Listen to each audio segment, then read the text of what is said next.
Donc, on va y aller avec la première méthode, là, celle qui est le plus simple, c'est-à-dire, ben, c'est pas vraiment la plus simple, disons celle qui est la plus naturelle pour nous autres, on va le dire comme ça. C'est de voir ceci comme étant une égalité. Donc là, vous allez voir qu'on va passer par à peu près les mêmes étapes, désolé, par les mêmes étapes que pour une exponentielle. Puis là, ce qu'on a à faire, c'est de résoudre ceci. Moi, je veux savoir c'est quand cette fonction-là donne moins 9. Bon. Louis, tu ferais quoi, toi, pour commencer? Parfait.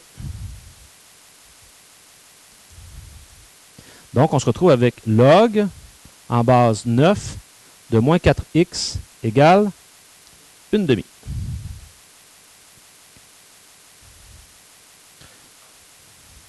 Denis, comment je solutionne ça? Oui, passe à l'autre forme.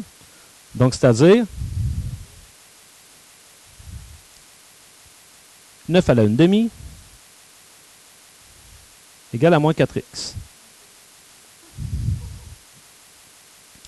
9 à la 1/2, Denis, ça veut dire quoi, ça? 9 à la 1/2, ça veut dire quoi? Ah ouais, c'est ce que Daniel disait tout à l'heure. Ça, c'est comme la racine carrée de 9 égale moins 4x, c'est-à-dire 3 égale moins 4x, donc moins 3 quarts égale x. Parfait. Alors, on vient de réaliser que si x vaut moins 3 quarts dans cette fonction-là est égale à moins 9. Allons la représenter. Puis on va comprendre ce qui se passe. J'ai besoin des paramètres A, B, H, K, et je vais prendre le temps d'observer ma base.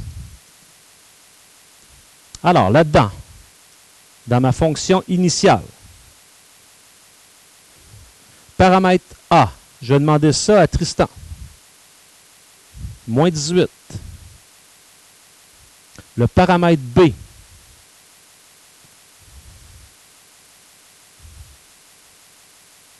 moins 4. Parfait. Le H, yes. Le K, 0. Et notre base était 9. Bon, plus grand que 1. Merveilleux. Ça, à faire ça, là, c'est justement des fois, tu peux avoir un son de cloche. Admettons que tu ne t'es pas rendu compte de rien. Tu as fait ça avec la base 1 tiers. Tu arrives ici, tu vas représenter. Si ta base c'est 1 tiers, tu ne représenteras pas la bonne forme de graphique. Parce que nous, nos repères, on va le dire comme ça, c'est lorsque la base est plus grande que 1. Sinon, il se crée une réflexion par rapport à l'axe des Y. Ça, on a tout vu ça. Une fonction logarithmique. Le H, ça, c'est mon asymptote. Et dans une fonction logarithmique, si mes deux paramètres A et B sont de même signe, ici, moins 18, moins 4, ça signifie quoi, ça? Croissante.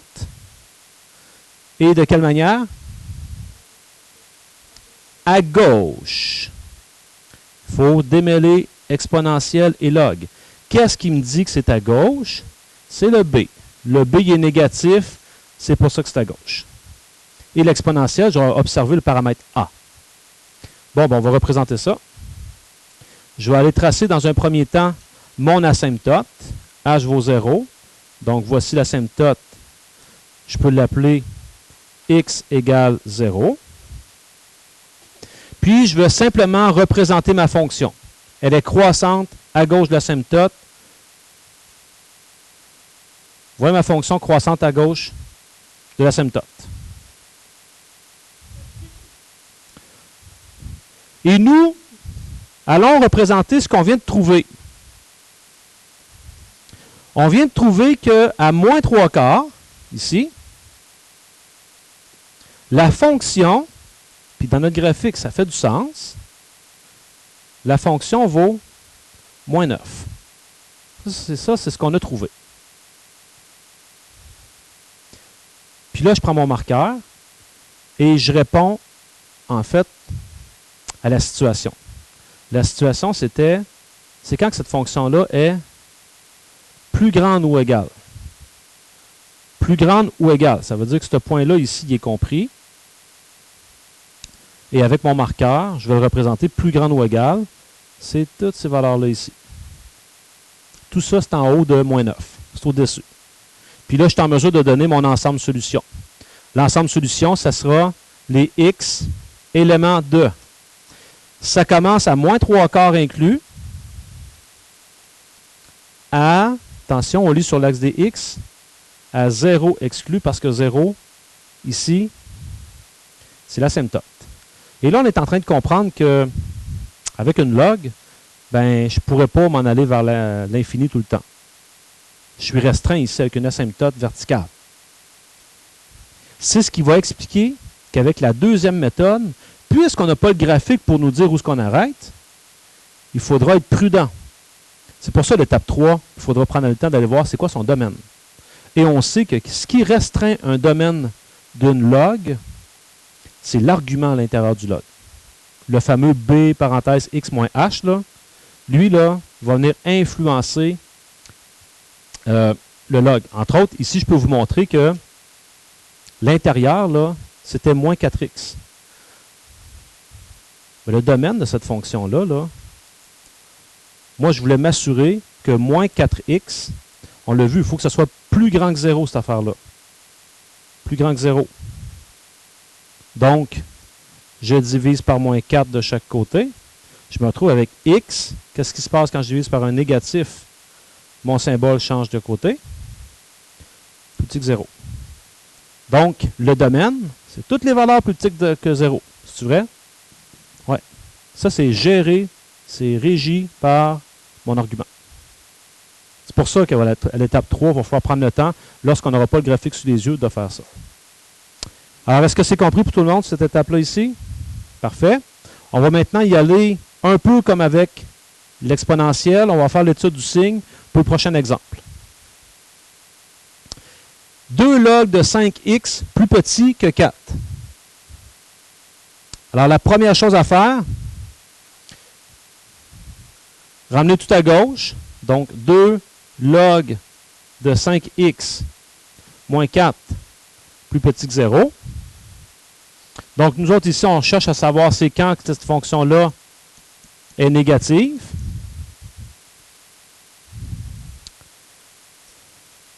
On la voit comme étant égale à 0.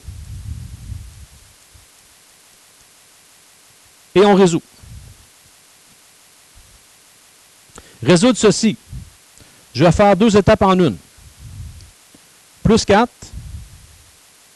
divisé par 2. Donc, je vais me retrouver avec log de 5x égale 2.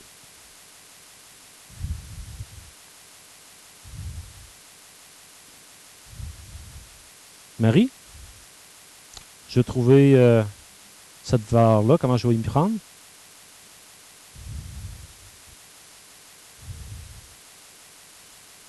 Parfait.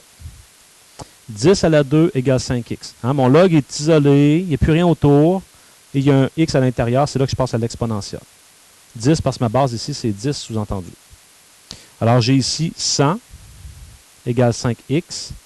Je divise par 5 de chaque côté, donc 20 égale x.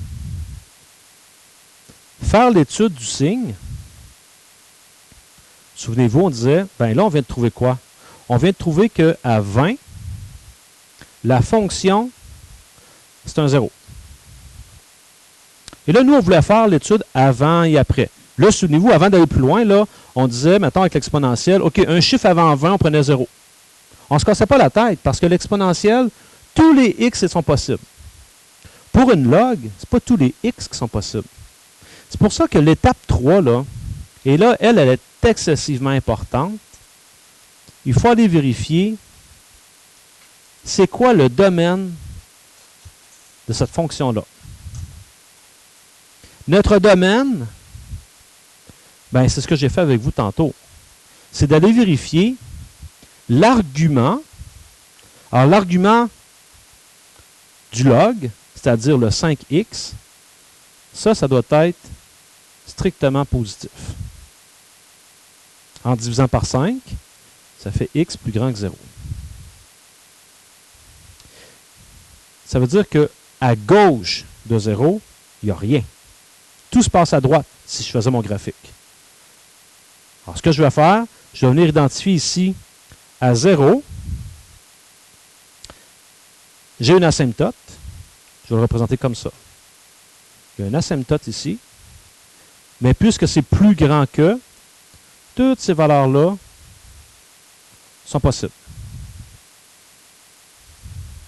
Et c'est là que nous, on va aller se choisir une valeur entre 0 et 20, puis une valeur plus grande que 20, pour faire l'étude du signe. Ariane?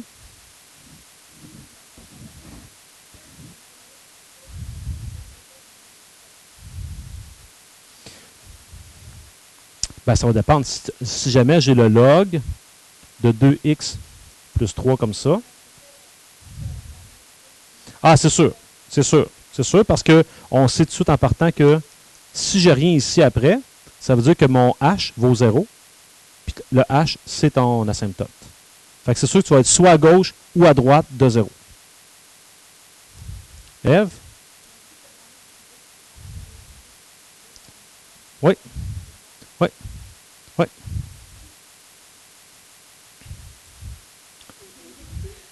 Ce qu'Ève a dit, c'est si j'avais eu log de moins 5x. Encore une fois, j'aurais dit moins 5x, il faut que ça soit strictement plus grand que 0. Puis en divisant par moins 5 à gauche et à droite, je me suis retrouvé avec x plus petit que 0. Mais c'est logique, ça, ici. Parce que, regarde, on sait que quand je prends cette fonction-là, puisque b est négatif, ça va se passer à gauche. C'est ça que ça dit, ça, ici. Alors que tout à l'heure, quand tu avais un 5 positif, ça se passait à droite, et c'est ça que ça disait.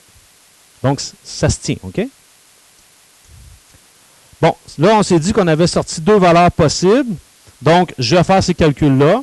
Je vais venir les faire ici, si ça ne vous dérange pas. Donc, si x égale, prenons une valeur entre 0 et 20. Disons, 0 n'est pas inclus, je ne peux pas prendre 0. 5, peu importe, 5, 10, peu importe. Donc, ça va faire 2 log de 5 fois 5 moins 4. Alors, j'ai à calculer 2 log de 25 moins 4. Attention, ne faites pas 25 moins 4 donne 21. Là. Ça ne marche pas. Okay? Donc, vous faites 2 fois le log de 25. Puis après ça, vous faites la réponse moins 4. Moins 1,2. En fait, l'arrondissement au dixième, centième, millième, peu important ici. Ce qu'on recherche, c'est à savoir notre signe. Donc, je sais qu'ici, entre les deux, négatif. De la même manière, je vais aller chercher une valeur plus grande que 20. Alors, disons 30. X égale 30. Donc, je vais avoir 2 log 5 fois 30 de 150 moins 4. Alors, j'effectue ce calcul-là.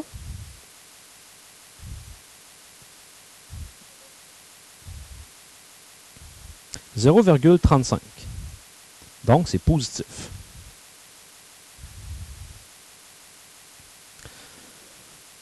La question était, c'est quand que c'est négatif. Alors, votre ensemble solution.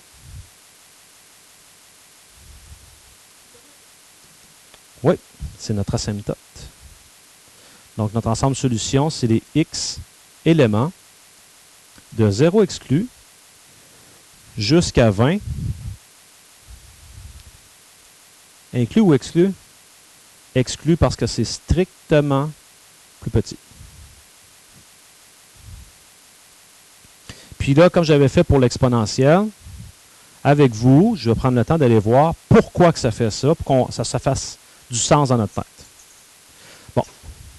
Avec vous, premier exemple qu'on a fait tout à l'heure, ceci, je l'aurais étudié comme étant 2 log de 5x égale 4. J'aurais fait ce calcul-là. J'aurais divisé par 2 de chaque côté, égale 2. Puis là, regardez ce que j'ai ici, regardez ce qu'on a ici. Je suis arrivé au même constat. Je suis arrivé à x égale 20, après un certain temps. Ça va jusque-là. J'aurais voulu le représenter. Représenter cette fonction-là. C'est-à-dire A, B, H, K, la base. Le A là-dedans vaut 2. Le B vaut 5. H vaut 0. K vaut 0. Puis ma base, c'est 10. Ça, c'est pour une log. Ici, ça, c'est mon asymptote. Et ça, pour une log, ça m'indique que c'est croissant à droite. Alors, je vous représente ça assez facilement ici. Mon asymptote.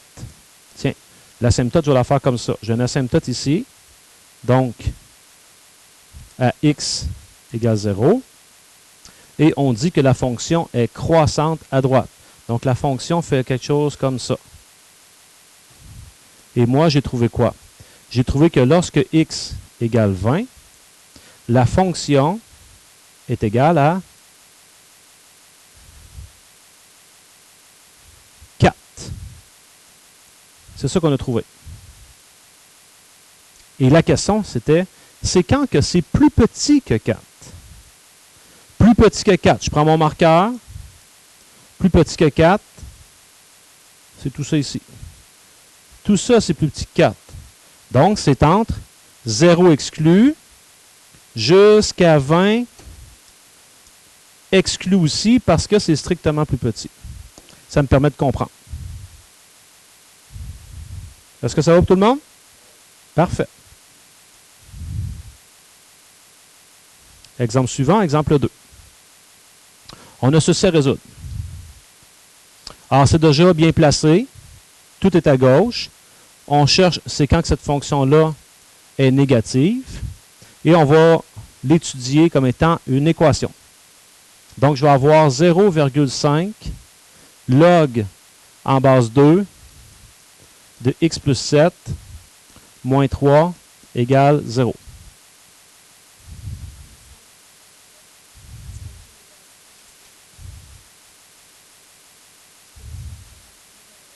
Ah, tu pourrais, dans une étape rapide, dire égal à 6. Ça serait bien parfait. Parce que c'est l'étape suivante. Log en base 2 de x plus 7 égale 6. Parce que j'ai fait plus 3, puis après ça, j'ai fait divisé par 0,5. Notre log est isolé et on cherche une valeur de x qui est à l'intérieur du log. La seule façon, c'est de passer en exponentielle. Je suis là? En exponentielle. Parfait. 2 à la 6 égale x plus 7. Donc, 2 à la 6 moins 7 va me donner x. Qui fait 57. Donc, je sais qu'à 57, ben à 57, là, ça croise l'axe des x. Parce que, pourquoi je dis ça? À 57, c'est égal à 0. Donc, les y vaut 0. Donc, ça croise l'axe des x. On va aller voir avant, on va aller voir après. Mais encore une fois, avant, jusqu'où je peux aller, ou après, jusqu'où je peux aller, il faut que j'aille vérifier mon domaine. Puis mon domaine, c'est l'argument. Ici, x plus 7, il faut que ça soit strictement plus grand que 0. Donc, x doit être plus grand que moins 7. Donc, tu en as un exemple ici, Ariane, là, de ce que tu disais tout à l'heure. Donc, on va aller placer ça, moins 7, quelque part ici. C'est le domaine. Strictement plus grand. Donc, ça ne peut pas être inclus. Et ce sont toutes les valeurs ici. Donc, nous, on va aller chercher quelque chose entre moins 7 et 57. Puis, on va aller chercher quelque chose plus grand que 57. Ah oui, c'est toujours exclu. C'est toujours exclu parce que l'argument, le domaine à l'intérieur d'un log, il faut que ce soit strictement plus grand que 0. Ça ne peut pas être 0. On comprend logiquement pourquoi. Parce que cherche une base exposant quelque chose qui donne 0, impossible. Donc, on va y aller, la première valeur possible, entre moins 7 et 57, vous me proposez un 8, un 9 avec ça, une chanson, x égale 0. Prenez le plus facile. Donc, j'ai log, en base 2, de 0 plus 7. J'ai oublié 0.5 en avant.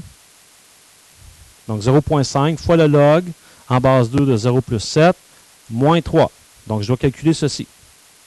Donc, c'est 0,5 fois le log de 7 divisé par le log de 2, moins 3. Moins 1,6. Merci, monsieur. Donc, ce qui nous intéresse là-dedans, c'est de savoir que ici, entre les deux, c'est négatif. De la même manière, on va vérifier avec une valeur plus grande que 57. Enfin, on va y faire plaisir, là. 63. Donc, ça fait 0,5 fois le log en base 2. Tu vas comprendre pourquoi qu'il dit ça. De 63.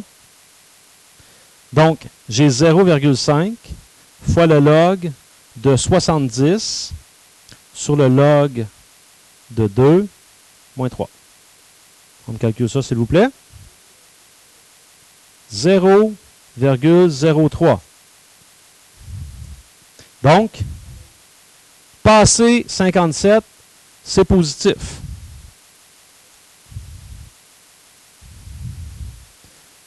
Donc, mon ensemble solution, ce sont les x éléments. Alors, qu'est-ce que je cherchais quand cette fonction-là est négative? Mais négative, là, ça peut être égal aussi. Donc, ça commence à moins 7, exclu, c'est sûr, jusqu'à 57. Mais 57, je peux l'inclure parce que rendu à 57, c'est égal.